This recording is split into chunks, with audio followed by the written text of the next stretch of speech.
नमस्कार मित्रांनो, तू हिरे माझ्या मितवा या मालिकेच्या पुढच्या भागात काय होणार आहे हे आपण जाणून घेऊया.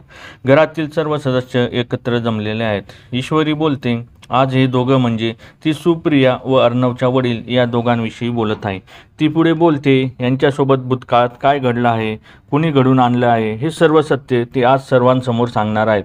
इकडे वल्लरी हे सर्व दरवाजाजवळ उभी राहून ऐकत असते व ती मनात बोलते, जर सुप्रियाने मला बघितलं आणि तोंड उघडलं तर सर्व संपल. जितक्यात ईश्वरी बोलते, वल्लरी मामी कुठे दिसत नाही आहे. हे ऐकून अविनाश वल्लरीला जोरजोरात आवाज देतो, मात्र वल्लरी दरवाजामागे घाबरून लपते. सुप्रिया वल्लरीला ओळखून तिचं सत्य घरच्यांसमोर सांगेल का, व वल्लरी मामीचं सत्य सर्वांसमोर आल्यावर घरातील सदस्य काय पाऊल उचलणार हे पुढच्या भागात समजेलच. तोपर्यंत अशाच नवीन अपडेटसाठी आमच्या चॅनलला लाईक, शेअर आणि सबस्क्राईब करायला विसरू नका. धन्यवाद मित्रांनो.